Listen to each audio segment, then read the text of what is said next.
Okay, correction of writing time. So now I am going to correct the writing for my 4 students. Oh, actually 3 here, but 4 essays. 4 students from class IELTS 40. Hôm nay mình sẽ sửa bài writing cho 4 bạn trong lớp IELTS 40 của mình. And we are dealing with a real exam writing test too. On March the 16th, 2023, okay? Real exam question. Đây là cái đề thi thật năm ngày 16 tháng 3 năm 2023 các bạn. Mình sẽ sửa bài writing của các bạn học trò mình thôi. I haven't made video on how to do this writing test yet, but I just want to test how well they do this one. Mình chưa có làm cái bài mẫu bài này nữa, nhưng mà mình muốn test các bạn. Học mình là các bạn có thể tự xử lý những bài như thế nào thôi. So you are being tested. Okay, some people think that the best way to improve road safety is to increase the minimum legal age for driving a car or motorbike. Một số người nghĩ rằng cách tốt nhất để cải thiện cái sự an toàn trên đường bộ là gia tăng cái độ tuổi hợp pháp tối thiểu để mà lái xe hơi hoặc là lái xe máy. To what extent do you agree or disagree? Anh chị đồng tình hay không đồng tình đến mức như thế nào? So once again, this kind of task, it's either you agree or disagree. It's quite hard to prove the best way. It's quite hard to prove that improving the road safety is increase the minimum legal age for driving a car, motorbike. It's quite hard to prove that this one is the best way. In order to prove that it's the best way, you have to write in a way that sounds very convincing. Use words that sounds very convincing. That is the best way if you agree to it. Nếu mà các bạn đồng tình là nó là cách tốt nhất thì mình phải làm sao mình chứng minh được bằng cách dùng những cái từ ngữ mà nghe nó thật là thuyết phục, dùng những tính từ hoặc là những cách nói thật là thuyết phục để nó là cái chỗ này là cái best way tốt nhất. But that is not an easy task at all. Không phải là một điều dễ dàng đâu. But even if you disagree that this is not the best way, you have to prove, you have to disprove it. You have to talk about other ways, but you have to prove that the other way is better than this, okay? And that is also very hard as well. So either way is difficult, okay? Dù có theo cái hướng nào, dù có theo hướng mình agree hay disagree đi nữa, nếu mà disagree thì mình phải minh chứng là cái cách mà đề yêu cầu đưa ra đó, cái đề mình phải minh chứng được là cái cách đề đưa ra nó không phải cách tốt nhất, thì mình phải phản bác làm sao nghe thật thuyết phục. Cái điều đó cũng không hề dễ, mình phải đưa ra những cách khác, xong rồi mình phải chứng minh được là nó tốt hơn nhiều chẳng hạn.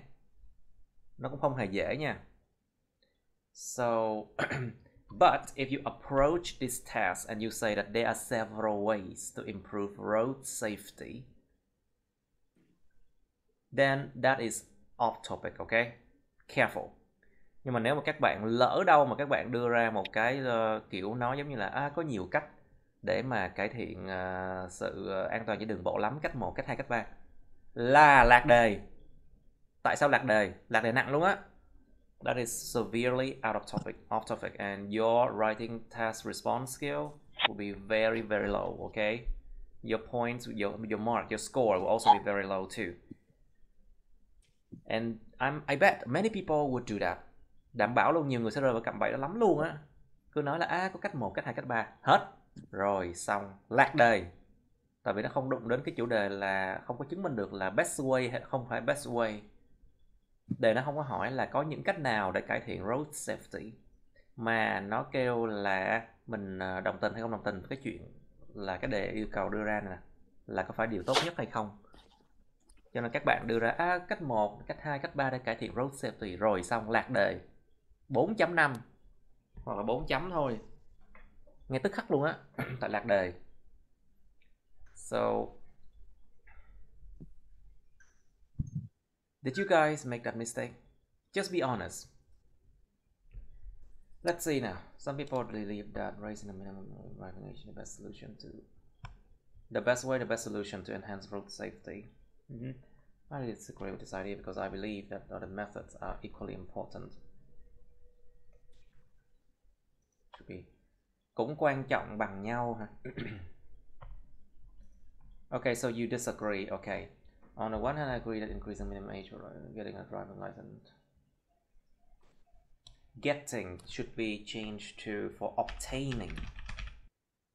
Nó nghe nó trịnh trọng hơn nhiều. Remember, obtaining sounds much more formal, okay? Can be an effective road safety measure, okay? Have more experience when they get older. When they become older. Careful with register. Careful with the word you use. Cẩn thận với cái từ ngữ mình sử dụng, nó quá không trịnh trọng lắm được. They can make quicker and wiser decision. Are you sure? Quicker decision. Có chắc là lớn tuổi chút xíu là có thể quyết định nhanh hơn không? Hên xui nha. Okay, but I agree with your logic now. To avoid dangerous situation on the road compared to younger drivers. Rồi, xong. Đưa ví dụ bản thân trừ điểm nặng. You're giving like personal examples. Very bad for writing. I'm sorry.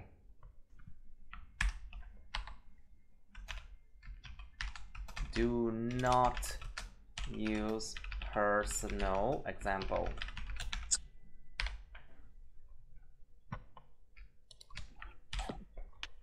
Secondly, raising the minimum driving age can allow adolescents to have more time to sharpen their driving skills. Good. And defensive driving courses. Những khóa học lái xe mà giống kiểu mà phòng vệ ha. To learn how to deal with different driving scenario.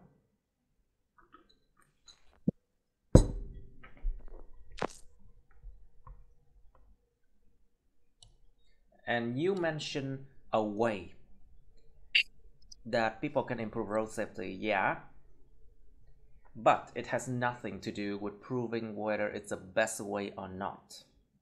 Em đưa ra một cái cách khác để mà gia tăng cái độ an toàn trên đường bộ, nhưng mà nó lại không chứng minh được là the best way hay không phải the best way. Cho nên cái khúc này nó hơi lạc đề nha. So this one is a bit off topic, okay? Careful.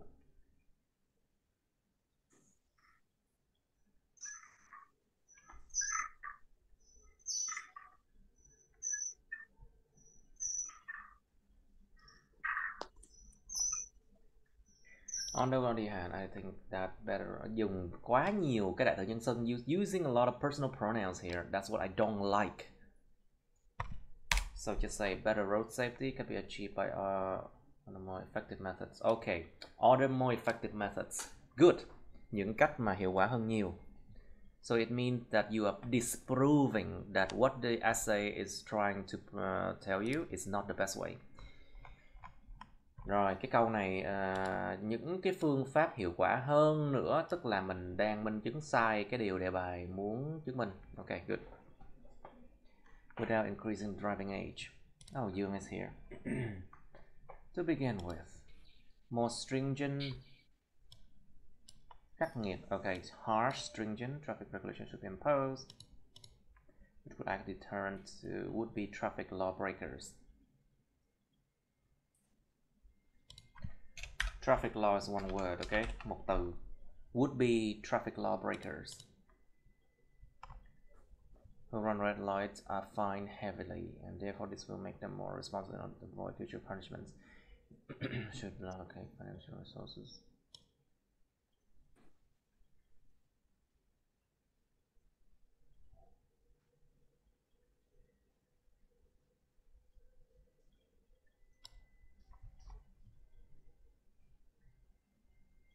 Làm thế nào chứng minh được những cái cách này em đưa ra nó more effective? Nó không rõ ràng. How do you prove that these methods are much more effective than what the essay is trying to prove? See? So that's why you haven't been able to disprove anything. Em vẫn chưa có thể nào em chứng minh được cái điều đề bài nêu ra là sai. Vẫn chưa phải chứng minh được nó không phải cái cách best way. Em chỉ nêu khơi khơi vậy thôi, nhưng mà không chứng minh được, thấy không? Đó, các bạn vẫn dính vào cái vấn đề mà chưa chứng minh được. You still haven't been able to disprove what the essay is trying to do. Understand what I'm trying to say? Class? Yeah. vẫn chưa chứng minh được. Tại vì em chỉ nêu khơi khơi là cách này à. Nhưng vẫn chưa chứng minh được là nó hiệu quả hơn cái cách mà để yêu cầu. Well, you just mentioned like, okay, this is a way, that's another way, but you haven't been able to disprove the methods of the essay title. It's not good enough.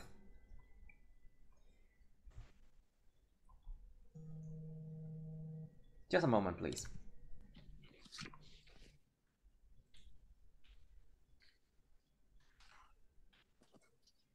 Làm sao để mà cứu vãn tình hình của cái đoạn này? How do you save this paragraph from being doomed?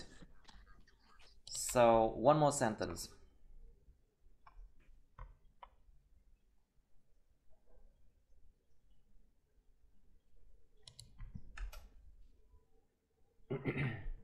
One more sentence. Encourage to drive their private cars or motorbike less. Allocate financial resource to improving public transport. I see. One more sentence. Those approaches seems to yield better result. Seem to yield better result than just raising the legal age. Những cách tiếp cận này dường như đem đến những kết quả tốt hơn thay vì chỉ gia tăng cái độ tuổi hợp pháp for driving vehicles, okay? Những cách tiếp cận này dường như sản sinh ra những kết quả tốt hơn là chỉ gia tăng độ tuổi hợp pháp để mà lái xe. Không thôi. If you have these kind of sentences, it proves somehow that what you're trying to say are better or more effective methods, okay? Cái câu này có vẻ nó dường như là kiểu gì đó nó ủng hộ cho cái chuyện mình đang minh chứng là những cách mình nói là nó effective hơn chẳng hạn.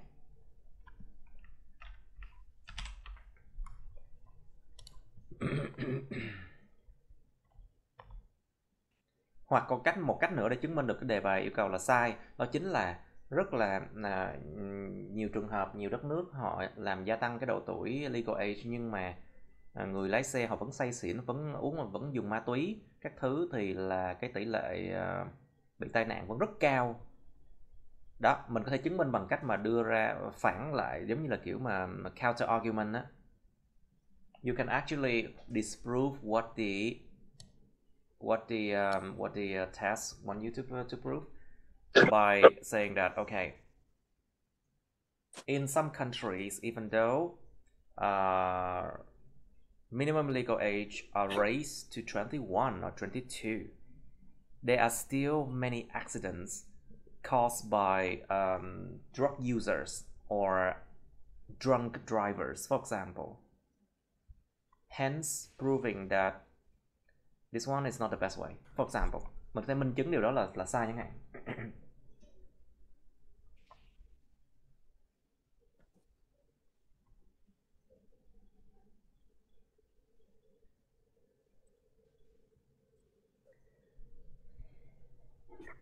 Like for example, I can maybe rewrite this one for you. Thầy có thể viết lại đoạn này cho em chẳng hạn. Like for example, I can rewrite this one. However, it seems that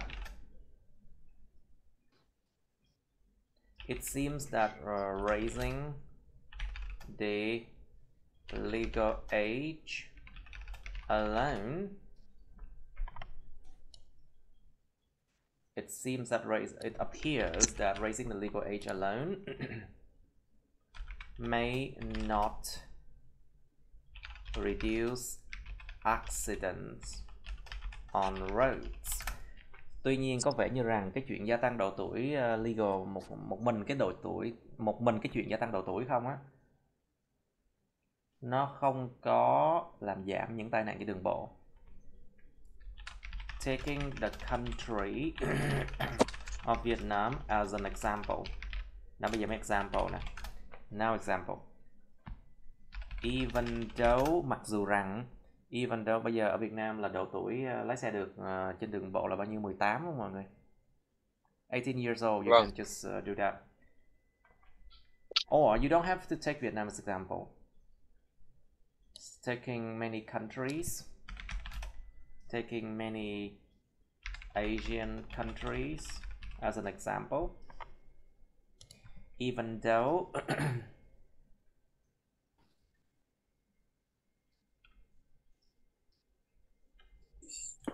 even though citizens are only allowed to drive at 22 years old. Let's just say that, okay? Bịa ra cái, let's just make up a story. Even though citizens only allowed to drive at 22 years old, many fatal accident, nó phải ghi là chết người luôn đi cho nó thuyết phục. Let's just say fatal accident, deadly accidents, just to make it sound much more convincing, okay? Nghe nó thuyết phục hơn nhiều. Many fatal accidents happened, has happened or have happened due to drug users, due to drug users or drunk drivers.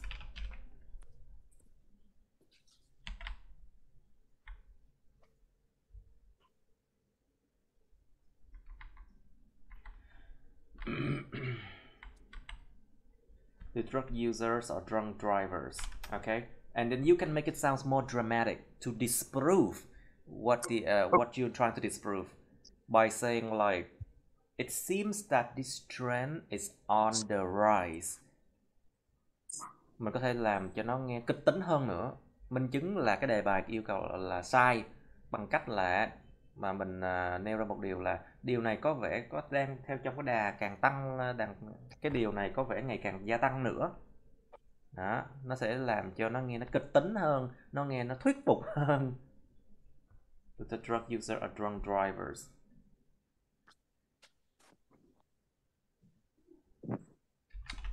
This seems to be an ongoing and ever increasing trend. Điều này dường như là một cái xu hướng đang diễn ra và ngày càng gia tăng. Ongoing and ever increasing trend that has seen no sign of stopping. Điều này dường như là một cái xu hướng đang ngày càng gia tăng và đang diễn ra mà đã nhìn thấy không có dấu hiệu của chuyện dừng lại. Đó, that has seen no sign of stopping. Cái vai trò câu này là gì? What is the role that this sentence play? It further disprove that increasing legal age for driving a car is useless. Nó minh chứng là cái tăng độ tuổi legal age nó là một cái điều vô ích thôi. You know?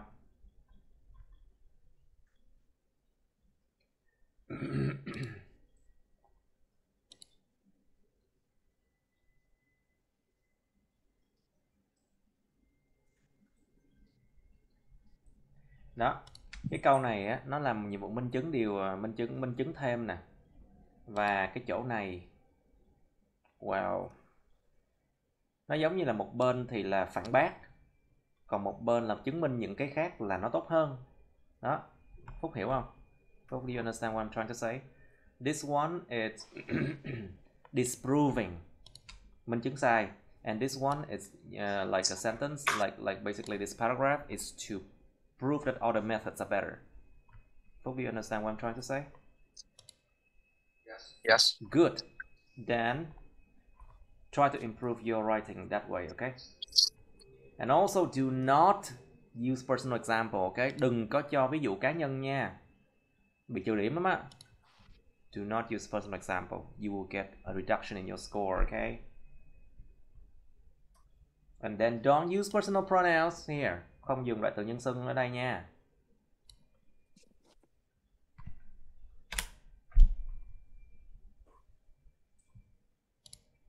In conclusion, while raising the age can make roads safer to some extent. I believe that government should also introduce other road safety measures. You don't have to repeat the word. Okay, road safety. You can put this one. Vẫn thể xài lại cái từ này. Okay. Okay, you can reuse this one. Road safety measures that are discussable. Okay. Với những điều thầy nói lên á, Phúc nghĩ hay em bài này được mấy điểm? With what I just said, how much do you think you would receive for this writing, Phúc?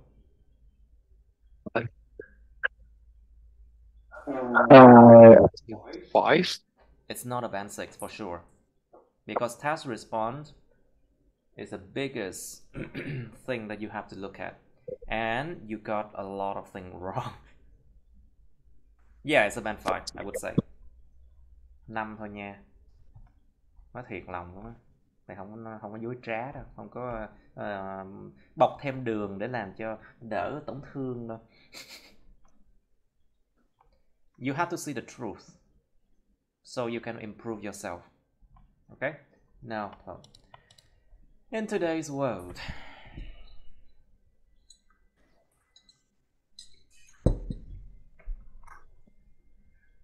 yeah, but this is the first time that I ask you guys to do things without looking at videos.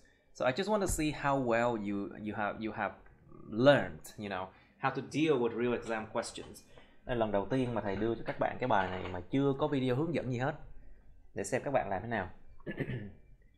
Well, in today's world, increasing legal age for the account is believed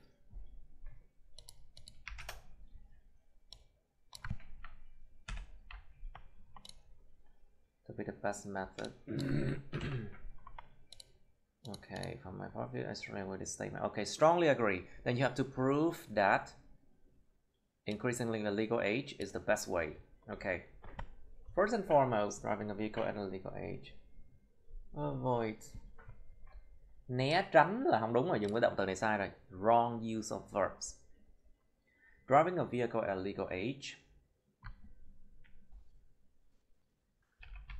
can help prevent, có thể giúp ngăn ngừa chứ không phải là lảng tránh. Can help prevent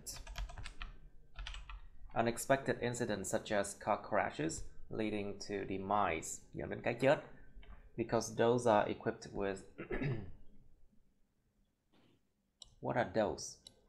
It's not so sure what those refer to. Does it refer to incidents? What you mean here is those people, right? Dạ đúng rồi. So don't use referring to something that can cause confusion. Đừng dùng cái nhắc đi nhắc lại cái gì đó đằng trước nhưng mà nó lại gây ra hiểu lầm nha. Yeah. Leading to demise because drivers are equipped with a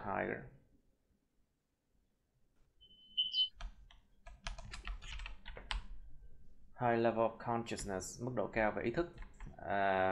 Hên xui nha. It's not so certain whether they're equipped with this one. I usually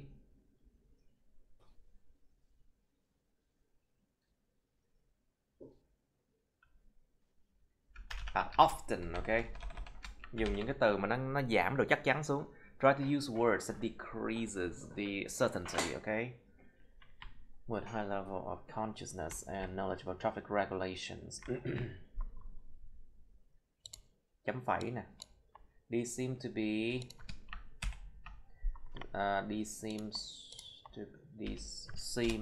be vital factors that might not occur at an illegal age. Độ tuổi không hợp, độ tuổi hợp pháp và độ tuổi bất hợp pháp là sao? What is illegal age? It's weird.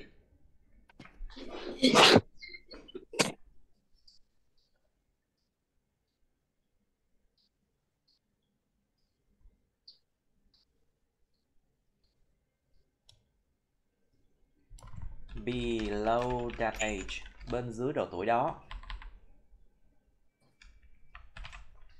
Take Vietnam as an example due to the lack of carelessness. What? Do một cái sự thiếu vô ý thức hoặc là không care, do một sự thiếu sự không chăm sóc, không care. What? Ổn rồi thầy ơi. Vậy là thiếu carelessness. Oh my god. Due to carelessness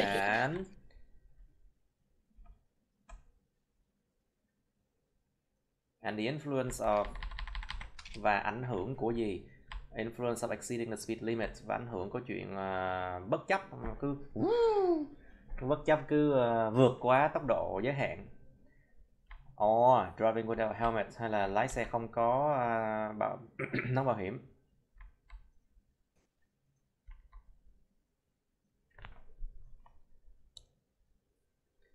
Okay. This sentence should start with a real subject, okay? Cái câu này nên bắt đầu với một cái chủ ngữ mà thật sự nha. Tại vì trên đây nó đã là một cái mệnh đề đưa ra một cái điều kiện gì đó rồi. Here in these parts you see no real subject. So here I would advise you use real subjects, okay? Dùng những chủ ngữ thật sự đi. It leads to the fact that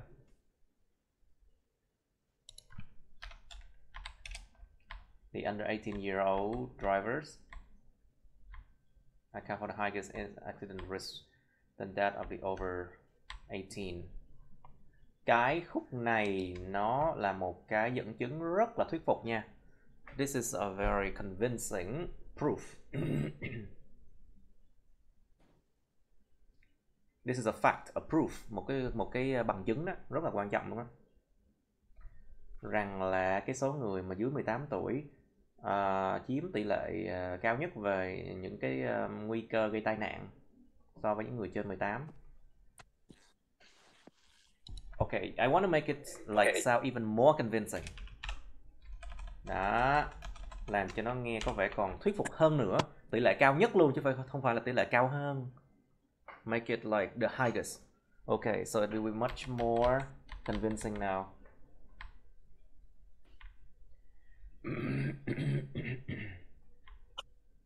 Therefore, it's important that the government should enforce a law prohibiting illegal what?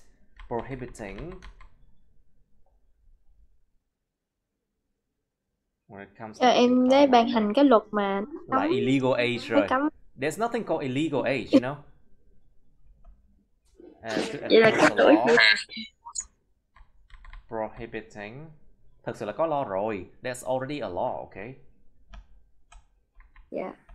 So if there's already a law, I think like raising the fine, I think is better. Gia tăng cái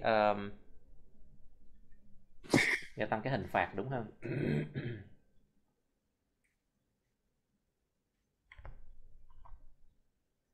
Important is not enough.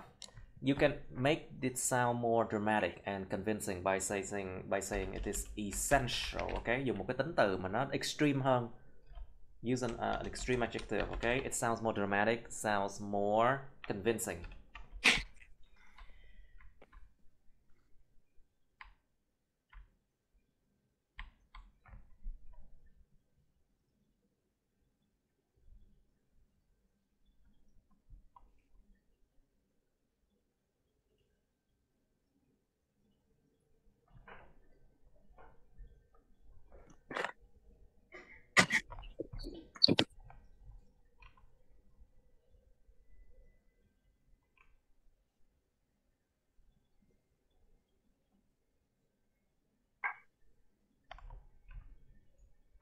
It seems like something wrong.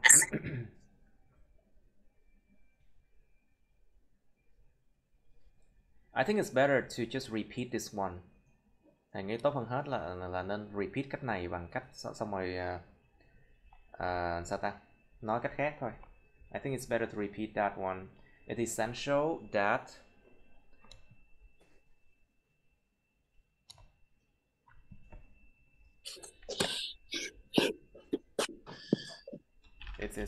the road safety be improved by increasing the legal age when it comes to using a car or motorbike.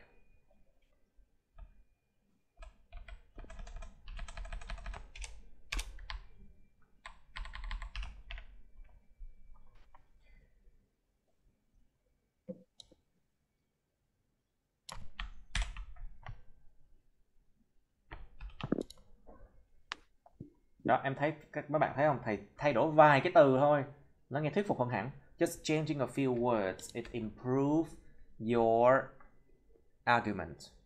Nó gia tăng cái độ thuyết phục, cái độ mà tranh luận của mình. Vì thế tối cần thiết, một điều tối cần thiết luôn á, chứ không phải là important không đâu. Tối cần thiết rằng chuyện an toàn trên đường bộ được cải thiện bằng chuyện gia tăng cái độ tuổi hợp pháp. Đó. Ok, and then second of all, the structure and design of vehicles such as motorbikes or cars are often not suitable for the young, leading to the uncontrollability.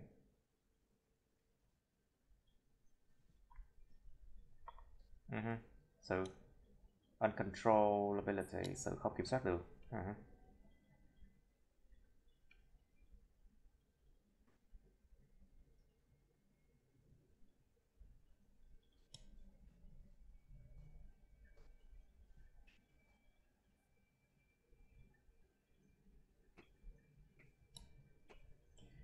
Ví dụ người trẻ, đặc biệt là những bạn ở trường cấp 3, cấp 2 có thể trải qua những cái vụ đụng xe. Có thể thôi hả? Nó nghe nó không thuyết phục lắm. Just might experience. No, of course, a lot of problems with them. Có rất nhiều vấn đề với họ, đúng không? High school students are the worst offenders, là những người mà phạm tội ghê gớm nhất, là những người mà dính, những người thủ phạm mà kinh khủng nhất luôn á.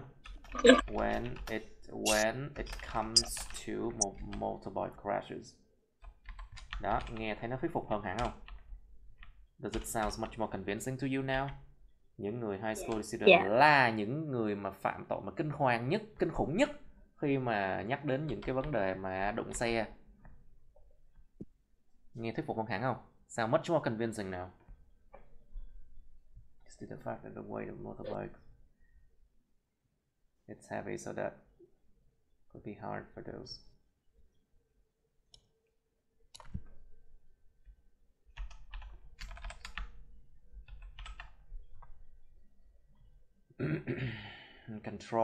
Control không cần phải control cái gì nữa, because in the same sentence you mentioned motorbike already, you don't have to say control what.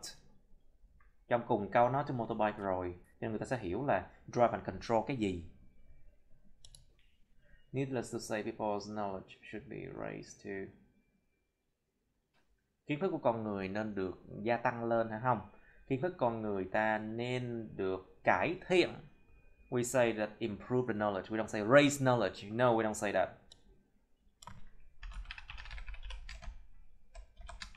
Careful, okay? Yeah. To reduce. Don't worry. Lâu lâu sửa nát bét thôi gì đâu. No, should be improved. Nhưng mà các bạn sẽ cải thiện được. Quan trọng là các bạn cải thiện, học được từ lỗi sai của các bạn thôi.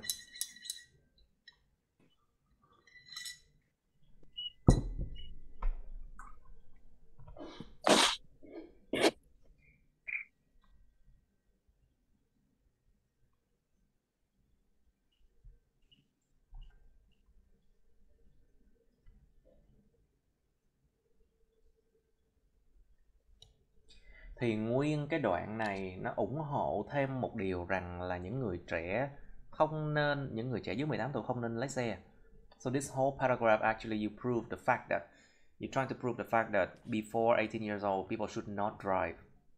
Okay, which also indirectly support this paragraph. Nó gián tiếp nó ủng hộ đoạn này. Very good. In conclusion, it is undeniable that a young without a driving license. Nhưng mà chỗ này lạc đề nè. This is off topic, okay? We didn't talk about driving license or whatever. Mình đã nói về cái chuyện bằng lái xe bây giờ chưa? Chưa, trong bài này.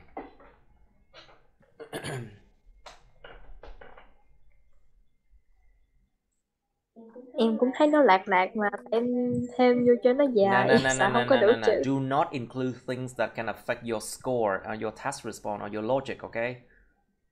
Đừng có thêm những cái vớ vẩn vô, tự nhiên nó làm đề lạc chết chắc. Không phải giống văn Việt Nam đâu nha.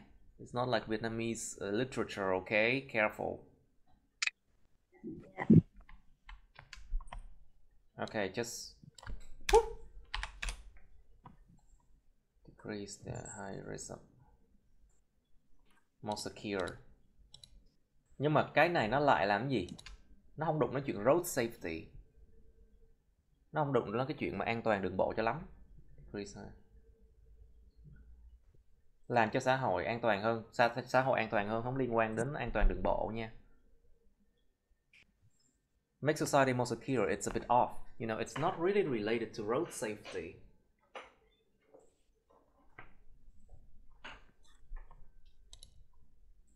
And make roads, you can just say make roads more secure, okay? Này mới là, lúc này thì nó mới là đúng nè.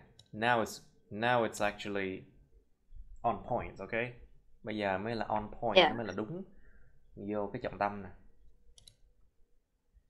Make road more secure, làm cho đường bộ an toàn hơn. Đó. Alright. I think Miss Thuận is doing it a bit better. What do you think she deserved? What score do you think she deserved?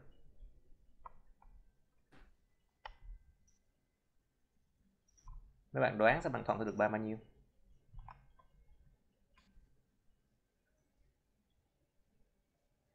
You don't 5.5.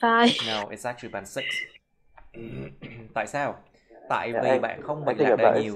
Sorry, what do you say?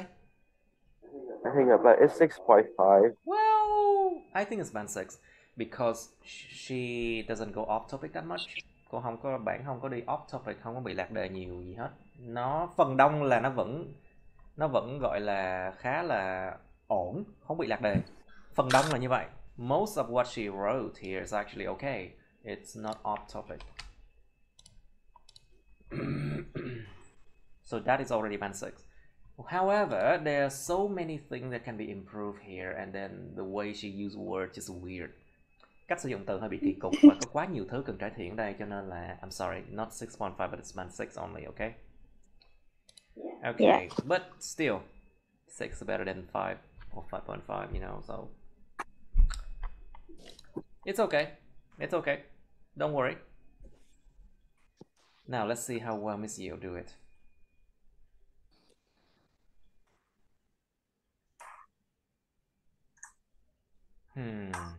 Câu dẫn chuyện khá là ổn. This one sounds like it leads to the problem quite well.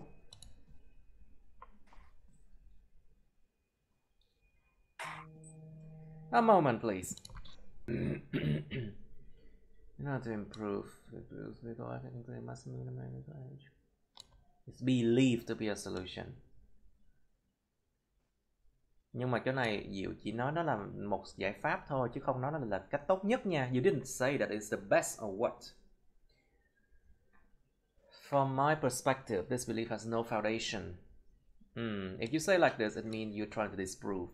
Nếu mình nói vậy là mình đang muốn minh chứng là nó sai. But you did not mention whether it's the best way or not. So, yeah. Oh my God, I forgot the best way. Be careful, okay? Everything in the essay title, all the keywords must be included. Tất cả mọi cái từ khóa trong cái đề bài nó phải được đưa vô nha, không được quên nha. Yes. I know you forgot it. Okay, fine. Well, but I like the way you write. Thầy thích cái cách mà Diệu viết. Các bạn đang từ từ có được một cái phong cách rồi đó. You are approaching some sense of style. You're trying to be developing some sense of style now. Good. Firstly, age is not the main reason for since people all age can be less careful. Có thể ít cẩn thận hơn. Nếu ít cẩn thận hơn thì ít cẩn thận hơn ai? If you say less careful, you have to say less careful than what? Yeah. They normal. But that would sound weird, nhưng mà nó sẽ nghe ngộ lắm. So I think it's best to say can be careless. Có thể là bất cẩn.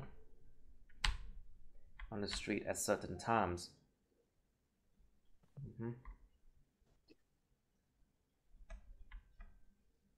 Men of all ages crash.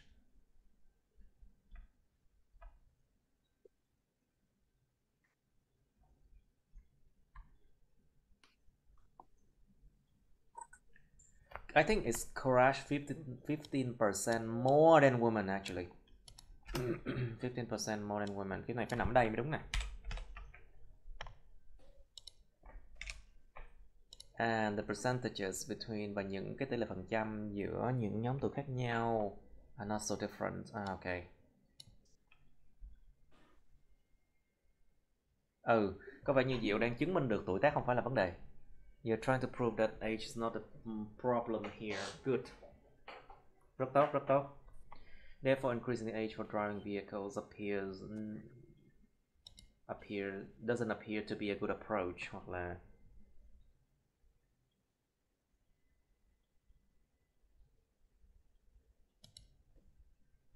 I think does not appear to be a good approach.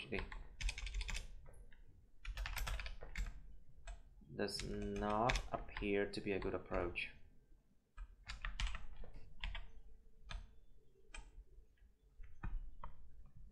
Good, good.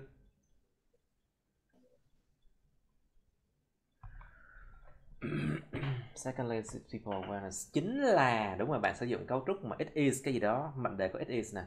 You're trying to use it clause, dùng mệnh đề của it. Very good. It is people's awareness. Chính là cái ý thức của con người mà dường như tác động đến sự an toàn giao thông. It is people's awareness that seem to impact traffic safety. Very well. I taught you guys well. I'm proud. Thank you.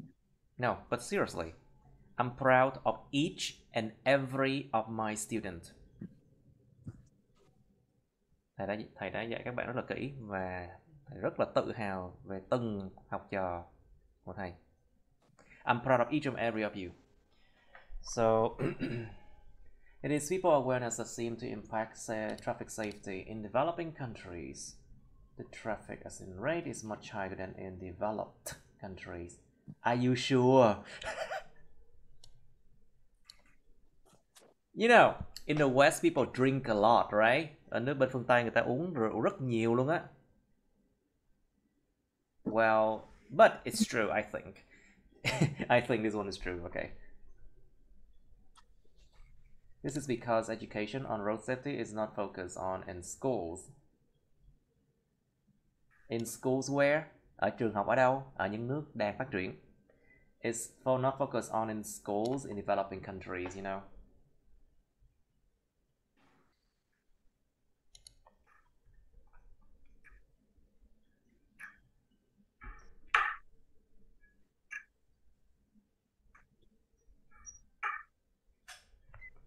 I think it's better to, if you don't want to repeat the word schools in developing countries, you can put the whole thing here. Here, there. Mình đặt mấy cái đống này bên trên này đi. Bởi vì cái gì? Because education on road safety is not focused on in schools.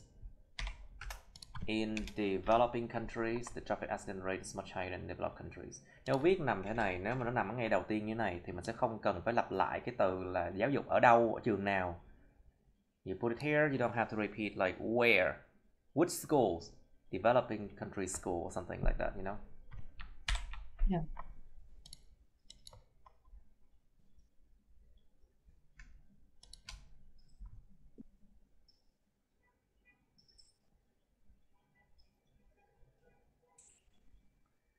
A piece of evidence for this is that một mẫu bằng chứng cho điều này, một cái bằng chứng cho điều này là rằng very good.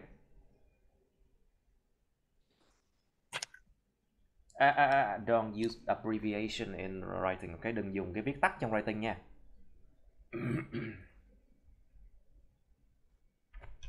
Do not.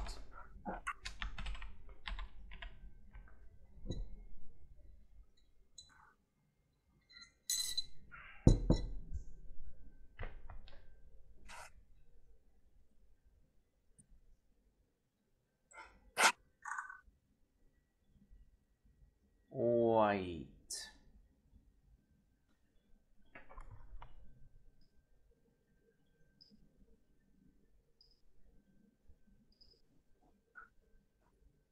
I think this one, the last sentence, it's not well written.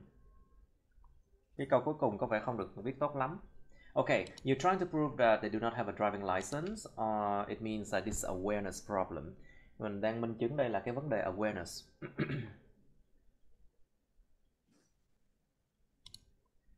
Is that this nation has one of the highest rate of traffic accidents. I think it's better to say that.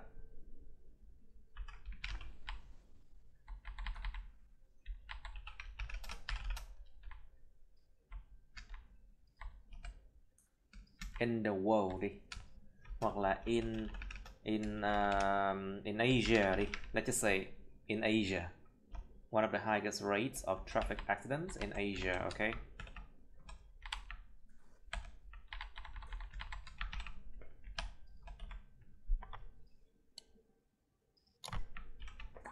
Or you can say in the world if you want to, or in Southeast Asia if you want to. Có thể nói là đất nước này như một hệ quả có một trong những cái tỷ lệ cao nhất về tai nạn xe giao thông ở châu Á, ở Đông Nam Á, trên thế giới gì đó tùy.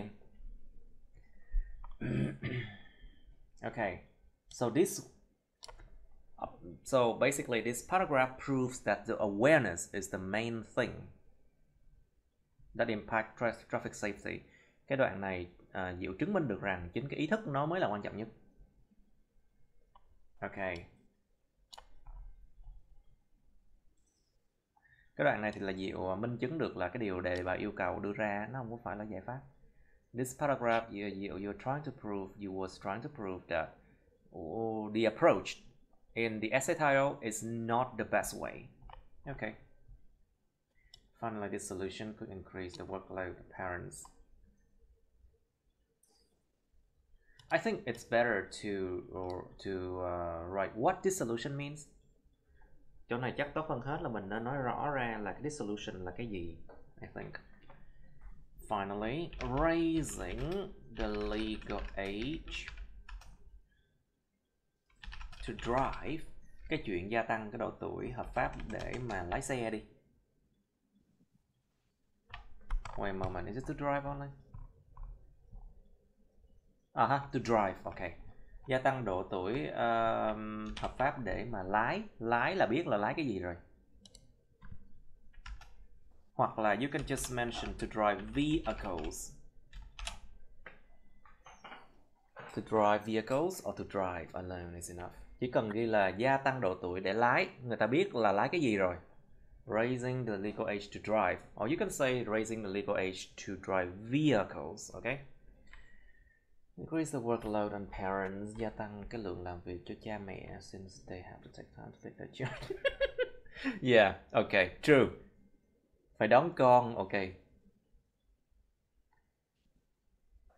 Who may be adults and fully functional. Are you sure?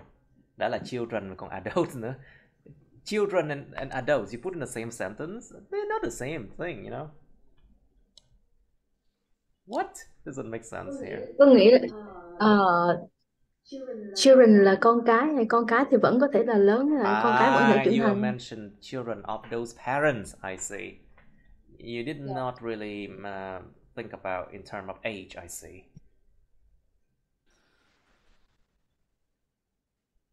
Maybe adults and fully functional, và có chức năng đầy đủ chứ không phải bị liệt. Fully functional is not like, you know, you are crippled or disabled something. Có nghĩa là đủ tuổi để làm mọi thứ. If older adults spend too much time on this kind of task, the time for work and themselves will decline. Which can cause financial instability and stress. Đúng rồi, gây ra căng thẳng và tài chính kém hơn, đúng chính xác luôn á. Bất ổn về tài chính. Okay, so this paragraph you're trying to disprove again. Cái đoạn này em đang muốn chứng minh sai một lần nữa, ok. Và nêu ra bằng cách mà nêu ra cái hậu quả của chuyện làm như vậy. By you trying to disprove by mentioning what could go wrong with this approach. To mention the disadvantage of this approach, right? Good way, very good way. Một cách tốt đấy, các bạn nên học hỏi. Bạn có rất là nhiều cách để mà chứng minh được điều này, rất là tốt. Sáng tạo đấy. She's being very creative. I think the class should learn.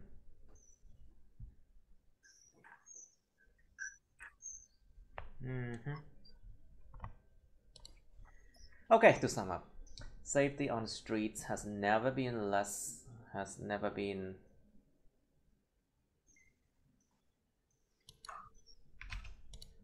a lesser concern. Cái chuyện an toàn trên đường bộ đã chưa bao giờ là một cái nỗi lo ít ỏi, một nỗi lo mà kém cỏi hay là nỗi lo nhỏ hơn. A lesser concern.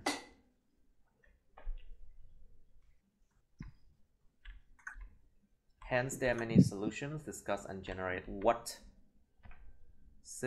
Hence, there are many solutions discussed and generated. It sounds very weird. Nó nghe rất kỳ luôn á. Vì nó chuyện an toàn trên đường chưa bao giờ là ít được lo lắng hơn, do đó có rất nhiều biện pháp thảo luận. Many approaches to solve it, right? There are many solutions đã được thảo luận và generated và đưa ra, which have been discussed and presented, chứ không phải là nảy nở ra, giống như generated nó weird. It sounds very weird when you say generated. I think presented, discussed and presented, mà nó được bàn luận và trình bày.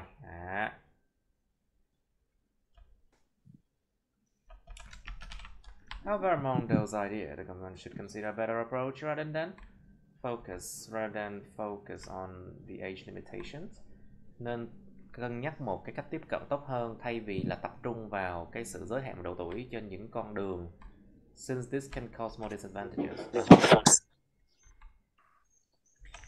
Tức là bạn gián tiếp, tức là cái bài này bạn minh chứng được không phải là best way bằng nhiều cách. So in this essay, you are trying to disprove, you're trying to prove that raising legal age is not the best way. Very good. Rất tốt luôn á. Thầy thấy bài của Diệu rất là ổn luôn.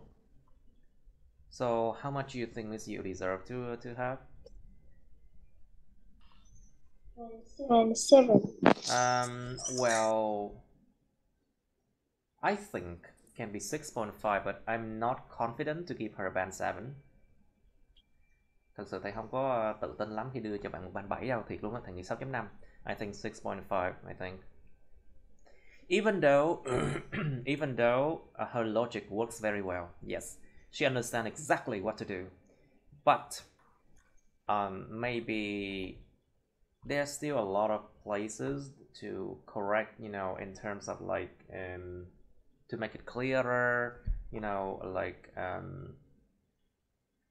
to improve like clarity, vẫn còn rất nhiều chỗ để cần phải cải thiện để mà ta gia tăng cái độ mà rõ ràng của cái logic hơn, hoặc là cách sử dụng từ, something like that. Thầy nghĩ nó vẫn là band 6.5 đó. I think it's still 6.5. So you see, it's extremely difficult to get to band 7. Cực kỳ khó lên band 7 luôn á. Like I have one student, she struggled to get from band 6.5 to band 7 only after 4 years. She got to band 7. Cái bạn Nhi á, mà hôm qua thầy mới đăng á, bạn tốn đến 4 năm để đi từ writing band 6,5 lên band 7 á. Bạn thi lần thứ 2 rồi đó thầy? Đấy là bạn thi lần thứ 2 ạ? I think so, yeah. Và bạn học ở nước ngoài nha. Sau 4 năm bạn học nước ngoài nha. 4 years you study abroad, okay? Only by then she got to writing band 7, okay? So it's very bad. They're very difficult to get to band 7. You have to understand that. But you are getting there. Class, you will get there, okay? Eventually, okay? Keep trying, okay? Cuối cùng các bạn cũng sẽ đạt được band 7 thôi. Cố gắng lên, keep trying, okay? Đừng có nản. Okay, Mr. Yu. Is this really the raising the minimum driving age? It's the most effective method to improve road safety.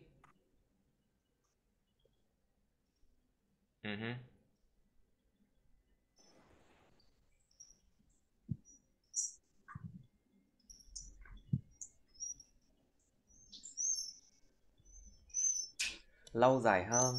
A longer term and better solution is to impose stricter punishment for driving offenses. Cách tốt nhất hay cách hiệu quả nhất hả? Okay, so it seems to me that you also want to disprove the what the essay title wants you to prove. Cũng có vẻ giống như là em đang muốn minh chứng sai cái điều mà đề bài muốn em chứng minh. Okay. You also disagree. Okay. Bài này cũng disagree luôn.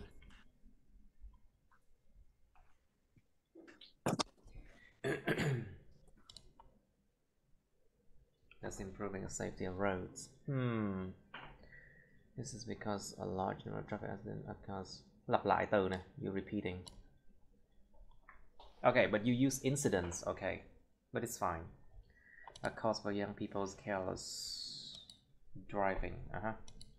Cái sự bất cẩn khi lái của người trẻ. Many of them are not mature enough to fully understand the serious consequences of their actions or to be responsible for what they cause. What they caused.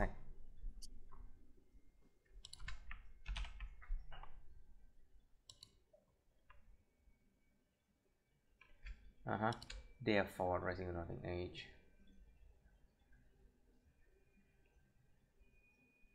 Điều này có thể đảm bảo rằng những người lái xe trẻ nhất đi là đủ trưởng thành. I'm mature enough to take driving seriously. Để mà xem chuyện lái xe là nghiêm túc. To take driving seriously. It sounds a bit spoken language, nghe hơi bị văn nói nhỉ. And to protect their own lives and other people's life when driving. Well, maybe here it's okay to repeat this word lives because it makes things clear. Đôi khi chúng ta có thể lặp lại từ để làm cho cái điều mình nói đến nó rõ ràng hơn cũng được. Nhưng miễn sao đừng lặp quá nhiều. As long as you don't repeat so many times, it's fine. Lives.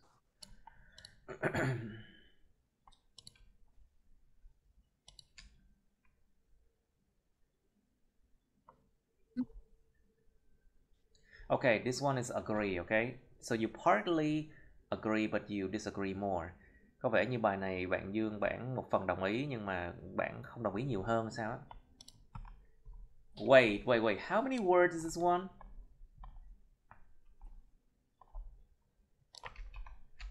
Oh my god, 251. 251, quá nguy hiểm nha. Quá sát nha. This approach is only effective to a limited extent. Tức là cái bài này em nửa này nửa nọ. Okay. So this essay you actually it's half, okay? This approach is only effective to a limited extent. Cách tiếp cận này chỉ có hiệu quả với một cái mức độ giới hạn nào đó thôi. But nowadays many youngsters still drive without a driving license.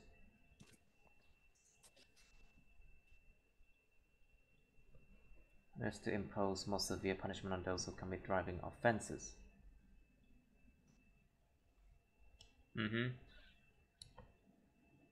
Phạt nhiều hơn những người mà phạm luật. Okay.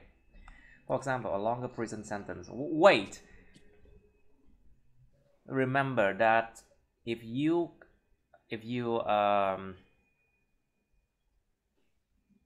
driving without a license, it is not a crime. But police officer can actually fine you. But I don't think you will go to prison, okay? Nó không phải là tội hình sự đâu. It's not a criminal offense. It's only a civil offense, ok? Chỉ là tội dân sự thôi mà, làm gì đi tù trời. A longer prison sentence could be given for a very serious offenses. Okay, so very serious offenses. Prison sentence. Những cái tội mà nghiêm trọng hơn, rất nghiêm trọng thì là án tù dài hơn. And a heavier fine, và một cái mức phạt nặng hơn could be imposed for running a red light or driving without a helmet. Deter potential offenders and prevent them from re-offending.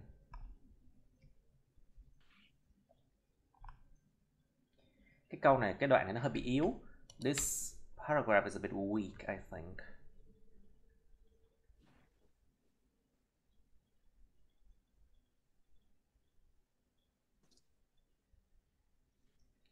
You're trying to say that increasing a legal age is only effective to a limited extent. Okay, you have already proven that. Em đã chứng minh được điều là cái gia tăng độ tuổi nó chỉ hiệu quả ở một cái mức độ nào đó thôi. Okay, you have already proven that.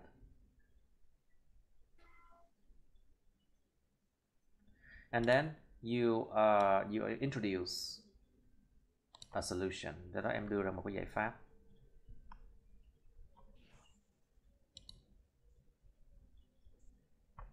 But how do you prove that this is a more effective way? Nhưng mà làm sao mà em minh chứng được đây là một cái cách hiệu quả hơn?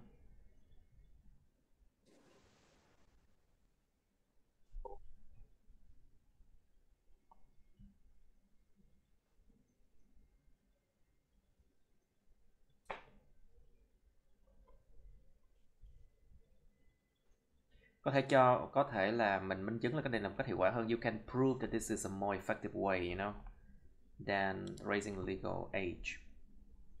Could help deter potential offenders and prevent people from reoffending.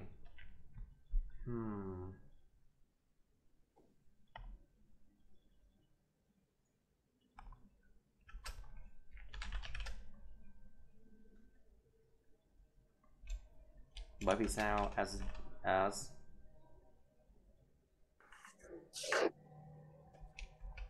As this approach has already been carried out, has already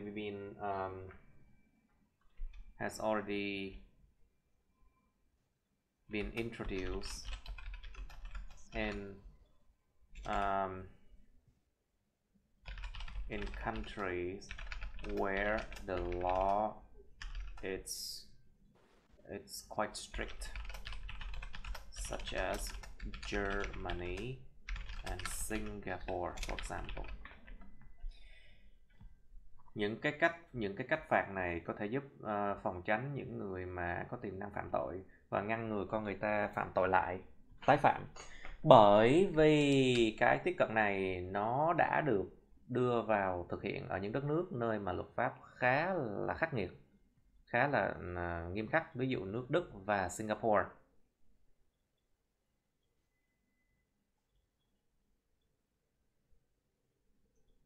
I think you can just write like this.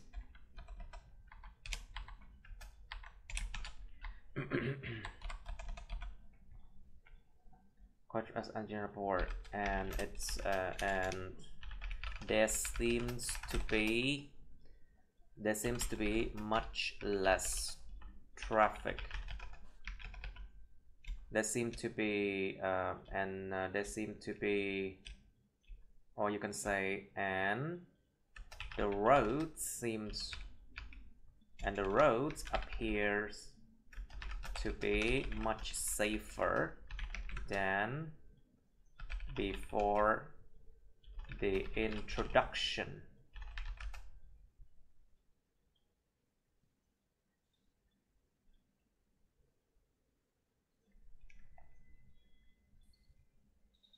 Okay, just before, okay. Cách tiếp cận này đã được đưa vào ở những đất nước nơi mà luật nó khá là khắc nghiệt, khá là nghiêm khắc, ví dụ như nước Đức và Singapore. Và những con đường có những con đường có vẻ như là an toàn hơn trước, much safer than before. So basically, this is an example that proves your point that this is a more effective way. Đây là một cái dẫn chứng thực tế để mà mình chứng minh được đây là một cách mà thuyết phục hơn, you know. I think you lack an example, that's why. Thành nghĩ là em thiếu một cái ví dụ mà nó nghe nó có vẻ thực tế hơn, I think. Hoặc là nó nghe có vẻ như là nó chứng minh được là hiệu quả hơn.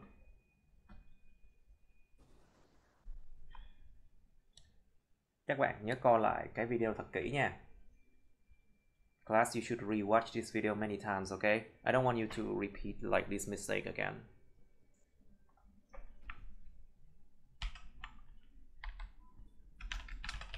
This sentence proves that this is a more effective method, okay? Câu này minh chứng rằng đây là một cái cách tiếp cận, một cái phương pháp mà hiệu quả hơn.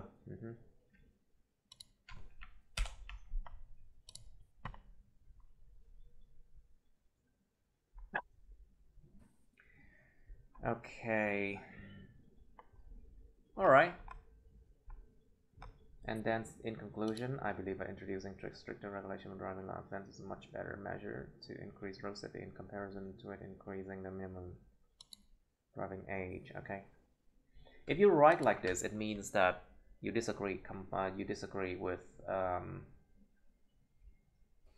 increasing the legal driving age. Okay. Good. Rồi, viết vậy là ổn rồi đó. Nếu mình viết vậy tức là mình rõ ràng là mình không đồng tình với cái gia tăng độ tuổi lắm, nhưng mà không hoàn toàn phản đối. But you do not totally disprove it either. Okay, well,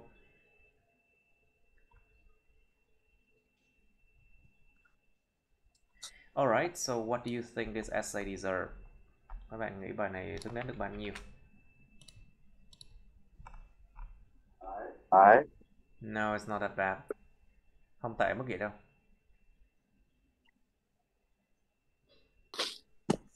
Well, actually, you did not go out topic much. No, not at all, really. I haven't seen any place where you go out topic. Không có chỗ nào, thấy chỗ nào bị lạc đề đâu.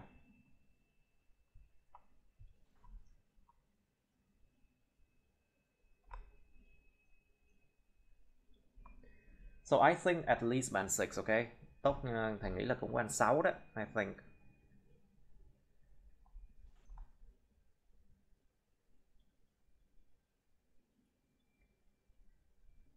Yeah, I think it's about band 6 because, well, it still could be improved somehow, you know. Could be how can I say, your logic could be sharper, could be made like sharpened, you know, could be sharpened, it could sound more convincing somehow. Could use with a bit of improvement, you know. Cái biện luận của em á, tốt hơn hết là nên làm sao cho nó nghe thuyết phục hơn và nó phải sắc bén hơn, mà muốn làm như vậy phải viết nhiều. Viết sao đây?